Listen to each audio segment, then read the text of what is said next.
አንድ አይሱዙ መኪና ሙሉ ኮማንዶ የተደመሰሰበት አስደሳች የፋኖ ዜናዎች ነው ይዘን የመጣ ነው። ሰላም ጤና ይስጥልኝ። ለህዳር 21 2018 ዓ.ም በጣም ደስ የሚል አዲስ ዜና አለ። በአልዩ አምባ ከተማ በተደረገው ፍልሚያ አንድ አይሱዙ መኪና ሙሉ የአገዛዙ ኮማንዶ ሰራዊት ጨምሮ የአድማ ብተና አዛዥም ተደምስሰዋል። ይህንን አኩሪና አዲስ የአልዩ አምባ የድል መረጃ እንዳያመልጣችሁ ከመጨረሻው ደቂቃ ድረስ ከኛ ከ5 ደቂቃ ሚዲያ ጋር አብራችሁን ቆዩ፣ እናስደምጣችኋለን። ውድ ተመልካቾቻችን አንድ የምንጠይቃችሁ ነገር ደግሞ ቪዲዮ ቫይራል እንዲወጣልን ላይክ በማድረግ እንድታግዙን እንጠይቃለን። እናመሰግናለን።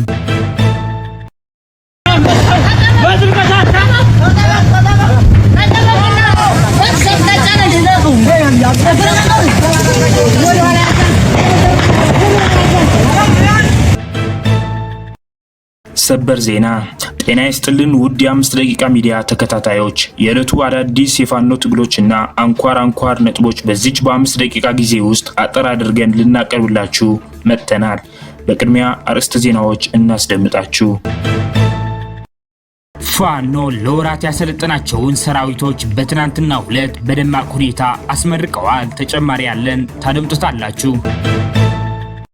ገብርዬ ክፍለ ጦር ብርቱ ውይይት በማድረግ ሁለንተናዊ አቅም እያሳደገ ይገኛል ሲል አርበኛ ደሞዝ ግዳፍ ተናግረዋል። ተጨማሪ የስልክ ጥሪ ያለ እናስደምጣችኋለን። ፋኖ በአረርቲ ከተማ የምሽት ኦፕሬሽን አካሂደዋል። ተጨማሪ ያለን ታደምጡታላችሁ። በአልዩ አምባ ከተማ በተደረገው ፍልሚያ አንድ አይሱዙ መኪና ሙሉ የአገዛዙ ኮማንዶ ሰራዊት ጨምሮ የአድማ ብተና አዛዥም ተደምስሰዋል። ይህንን አስደናቂና አኩሪ የድል መረጃ በሶስተኛው ዜናችን እናስደምጣችኋለን። አብራችሁን ቆዩ። የአማራ ህዝባዊ ትግሉን የምትደግፉ ውድ አድማጭ ተመልካቾቻችን ቪዲዮውን ላይክ፣ ቻናሉን ሰብስክራይብ እንዲሁም በኮሜንት ድል ለአማራ ጀግኖች እያላችሁ ለህዝብ ብለው ጫካ ለገቡ አርበኞች እንድታበረታቱ ዘንድ በአክብሮት እንጠይቃለን። እናመሰግናለን። በቀጥታ ወደ መረጃዎች አለፍኩኝ። እስከ መጨረሻው ድረስ ከኛ ጋር ቆዩ። እሸት ክፍለ ጦር ለወራት ያሰለጠናቸውን የፋኖ ሰራዊቶች በትናንትናው ዕለት በደማቅ ሁኔታ አስመርቀዋል። አፋብሃ ምስራቅ አማራ ቀጠና ሚኒሊክ ዕዝ ላስታ አሳምነው ኮር እሸት ክፍለ ጦር ለተከታታይ ወራት ያሰለጠናቸውን ፋኖዎች በትናንትናው ዕለት አስመርቀዋል። ተመራቂ ፋኖዎችም ለወራቶች በአካል ብቃት፣ በተኩስ፣ በሰልፍና ወታደራዊ ሳይንሱ የሚጠይቀውን ዕውቀትና ጥበብ ቀስመው ተመርቀዋል። በዚህ የምረቃ ስነ ስርዓት ላይም የነብሮ ተወርዋሪ ኮማንዶ አዛዥ ሻለቃ ደምሌ ጣፋጭ ጨምሮ ላስታ አሳምነው ኮር ከፍተኛ አመራሮችና የእሸት ክፍለ ጦር አመራሮች ተገኝተው መልእክት አስተላልፈዋል። አሁን በሁለተኛው ዜናችን የአረርቲውን የምሽት ኦፕሬሽን የምናስደምጣችሁ ይሆናል። ከዚህ በመቀጠል በሶስተኛው ዜናችን የአልዩ አምባውን የኮማንዶ ድምሰሳ አስደናቂ ኦፕሬሽን የምናስደምጣችሁ ይሆናል። አብራችሁን ቆዩ። ፋኖ በአረርቲ ከተማ የምሽት ኦፕሬሽን አካሂደዋል። በጀነራል ተፈራ ማሞ የተሰየመችው ብርጌድ ሻለቃ አንድን ለከተማ ኦፕሬሽን ሸማቂዎችን በመላክ አስገራሚ ጀብድ ፈጽማለች። ትናንት የብልጽግና የእድሜ ማራዘሚያ እየተባሉ በህዝባቸው ላይ የመከራ ቀንበር እንዲሸከም የሚያደርጉ ዙፋን ጠባቂ ሚሊሻዎች ውስጥ 5 የሚሆኑ ለመብረቁ ሻለቃ ሸማቂዎች ወደ ፈጣሪያቸው የተሸኙ ሲሆን 3 የሚሆኑት ደግሞ በሕክምና ላይ ነፍስ ውጪ ነፍስ ግቢ ላይ እንደሚገኙ በውስጥ መረጃችን ማረጋገጥ ችለናል። ይህ በአይነቱ ልዩ የሆነ ኦፕሬሽን የተደረገው በአረርቲ ከተማ በትናንትናው ዕለት ከምሽቱ 1 ሰዓት ከ45 አካባቢ ላይ ሲሆን የጠላት ሰራዊት መጠጥ ቤቶችን ለማዘጋት ሲንቀሳቀሱ እንደሆነ ሸማቂዎቹ ለሚዲያችን አሳውቀዋል።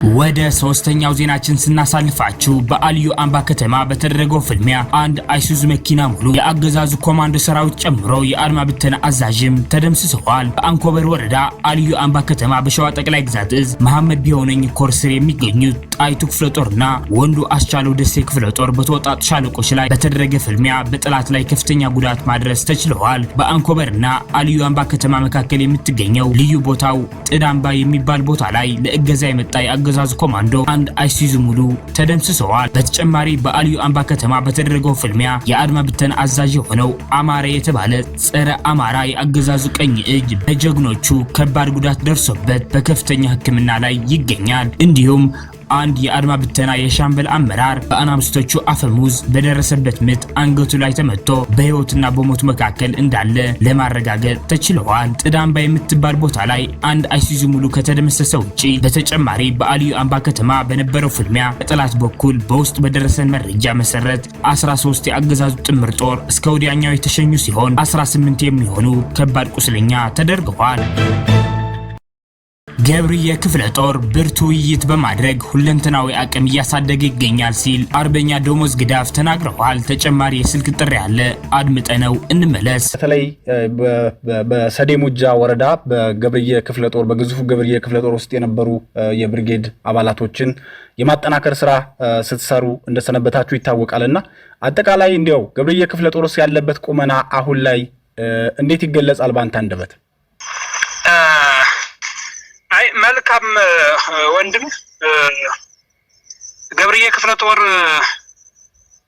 ከዕለት ተዕለት የመዋቅር አደረጃጀቶችን አዲስ ሪፎርሜሽን የሚያስፈልጋቸውን እያደረገ በስራ ተጠምዶ ያለ ተቋም ነው። በዛውም ልክ ጠላት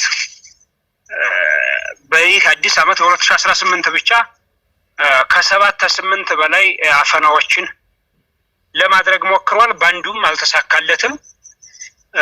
ስለዚህ በሁለቱም የተሳለ ሰይፍ ሆነን በአደረጃጀቱም በውጊያውም እየሰራን ያለ ነው። ገብርዬ ክፍለ ጦር የማይነቃነቅና የማይናወጥ ተቋም ለማድረግ ሌት ተቀን እየሰራን ነው የምንገኘው። ከዚህ ከገብርዬ ክፍለ ጦር ስራዎች አንዱ የሰዴ ሙጃ ቀጠና የብርጌድ አወቃቀር እና አደረጃጀት በአዲስ መንፈስ በአዲስ እይታ አንዳንድ ከህዝብ የሚመጡ አስተያየቶችን ጨምሮ ሌሎች አንዳንድ ህጸጾች ነበሩ ከዛ ቀጠና ላይ። በተለይ መንግስት የእነ አርበኛ ሞገስ አለሜ መስዋዕትነትን ተከትሎ ያን ቀጠና የባንዳ ሚኒሻ እና የዘራፊዎች ማጠራቀሚያ ለማድረግ ህዝቡንና ፋኖን ለመለያየት ያልሰራው ስራ የለም። በእምነት ሳይቀር ገብቶ በእምነት ተቋማት ሳይቀር ገብቶ ለመፈረካከስ ጥሯል። ፋኖን ከእስልምና አማኞች ጋር፣ ፋኖን ከኦርቶዶክስ አማኞች ጋር ሁሉ ሳይቀር የትርምስ ቀጠና ለማድረግ ፋኖን ከህዝብ ለመነጠል በጣም ሰርቶበታል። ያን ቀጠና ያን ሁሉ ለማስተካከል ነው ሂደን የነበረ። መልካም የሚባል ውጤት አሳይተን የመጣ ነው። በእርግጥ አሁንም የቀሩ ስራዎች አሉ። ይህን ስራ የማለስለሱን ስራ ከሰራን በኋላ አሁንም ዳግም እንደምንመለስ ነው ተስፋ የማደርገው። በዚህ ልክ ነው ያለው ወንድም አለ። እጅግ አድርጌ ነው የማመሰግነው አርበኛ ደሞዝ። እንግዲህ በተለይ 206ኛ ከፍ ያለው ደሴ ኮር በተለይ እንግዲህ በስመጥሩ በተለይ ለአማራ ህዝብ ራሱን አሳልፎ በሰጠው አርበኛ ሜጀር ጄኔራል ከፍ ያለው ደሴ ተሰይሞ በርካታ ድሎችን ሲፈጽም እንደነበር ይታወቃልና አጠቃላይ የ206ኛ ኮር አሁናዊ ሁኔታ እንዴት ይገለጻል? እንግዲህ በቅርቡ እንኳን ብንመለከተው በተለይ በስማዳ አውራጃ የሚንቀሳቀሰው ጄኔራል ኃይሌ ዞባንተ ክፍለ ጦር ከ25 ተከታታይ ቀናት በላይ በውጊያ ላይ መሰንበቱ ይታወቃልና በተለይ ኮሩ ከዚህ በፊት የሚታወቅበት አንዱ ለአንዱ ክፍለ ጦሮች ከክፍለ ጦሮች የሚያደርጉት የጥምረትና የትብብር ውጊያ ይታወቃልና አሁንስ በቀጠናው ላይ እንደዚህ አይነት ነገሮች አሉ ወይ? በተገቢ ሁኔታ ስራውን እየሰራ ነው ማለት ይቻላል ወይ ኮሩ? መልካም። ይህ የህልውና ትግል ነውና ይህ የህልውና ትግል አንዳንድ የአሰራር ክፍተቶች ሊኖሩ ይችላሉ። ማንም ሰው ይሳሳታል። ቀጠናውን ግን የበለጠ ለማዘመን የበለጠ ለመደጋገፍ እየሰራን ነው ያለ ነው። እንደ ሜጀር ጄኔራል ከፍ ያለው ደሴ ኮር ባልከው ልክ ይህ የኳሳ ቀጠና ልክ ሰዴ ሙጃ ቅድም ባብራራውልህ መንገድ ነበር የነበር። አሁን ተወርዋሪው ባንተ ክፍለ ጦርና ኃይሌ መለሰ ክፍለ ጦር ተዋህደው ቀጠናውን ህዝባዊ ስላደረጉት ቀጠናውን የሌቦች መፈንጫ ከመሆን ወጥቶ ወደ ተቋማዊ አሰራር ሲገባ ጠላት 24 ሰዓት የኳሳ እያለ ወደ ኃይሌ መለሰ ዞባንተ ክፍለ ጦር ላይ ከባድ ጫና እያደረገ እንደሆነ ሁላችንም ገምግመነዋል፣ ተረድተነዋል። ነገር ግን ይህ ጫና ባልተናነሰ መልኩ ገብርዬ ክፍለ ጦር ላይ ያለ፣ ይህ ጫና ባልተናነሰ መልኩ ተራራው ራስ ጉና ክፍለ ጦር ላይ፣ አንበሳው ጋይንት ላይ ሁሉ አለ። ደፈጣ ያልሞከረበት አፈና ያልሞከረበት ሰዓት የለም በየትኛውም አካባቢና አንዳንድ ስራዎችን አስተካክለን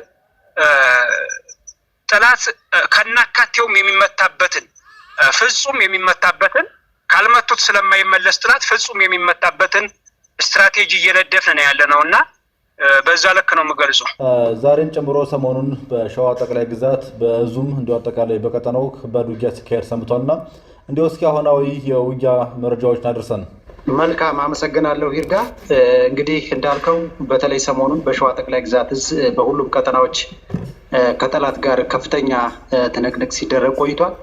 በዚህም በጠላት ላይ የበላይነትን ወስደን ምናልባት ብልጽግና ያሰለፋቸው በየቦታ ያሉ የሚዲያ የሚሊሻ ሰራዊት እንደሚሉት ወይም ደግሞ የሚሉት ፕሮፓጋንዳ እንዳለ ሆኖ ነገር ግን በዚህ ላይ እኛ የበላይነት ወስደን በየአውደ ውጊያው ሁሉ ጠላትን ፍርክስክሱን እያወጣ ነው የምንገኘው። በተለይ በዛሬው ዕለት ህዳር 18 2018 ዓ.ም በደብረ ብርሃን ከተማ በባሶና ወረዳ በምትገኘው በተለይ በዚህ በቀይትና በጉዶ በረት መሃል ላይ ወደ መሃል አምባ ጠላት ሌሊት ላይ እንቅስቃሴ አድርጎ ነበር። በዚህም የአማራ ፋኖ ህዝባዊ ድርጅት የደጋው መብረቅ ኮር ጽናት ክፍለ ጦር ቅጽበታዊ ጥቃትን በጠላት ላይ በመክፈት ከፍተኛ ድልን ተጎናጽፈዋል። ተንታ መገንጠያ ላይ ከሁለት ወረዳ የመጣውን የፋሽቱ ሰራዊት ወደ ደሴ ለማሻገር ሲሞክር ቅጽበታዊ የደፈጣ ጥቃት ተፈጽሞበታል። ትናንት ህዳር 9 ሰዓት አካባቢ የጽናት ክፍለ ጦር ባደረገችው የደፈጣ ኦፕሬሽን በርካታ ሞትና ቁስለኛ ተደርገዋል። የጠላት ሰራዊት በመኪና እየተንቀሳቀሰ ሳለ ከፋኖዎች በደረሰበት የደፈጣ በትር በርካቶች በመኪና ውስጥ እያሉ በተሰነዘረ ጥቃት ሙትና ቁስለኛ የተደረጉ ሲሆን ቀሪዎቹ ከመኪና እየወረዱ ያለ ተቀድሸው ተሸኝተዋል። ከደላንታና ከተንታ ወረዳ በጥምረት አዋጥቶ ወደ ደሴ ሊያሳልፍ በነበረው የጠላት ሰራዊት ላይ የጽናት ክፍለ ጦር ፋኖዎች አፍን በእጅ የሚያስጭን ድልን አስመዝግበዋል።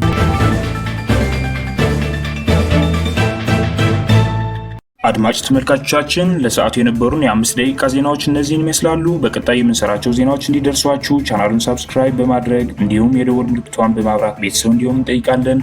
እናመሰግናለን።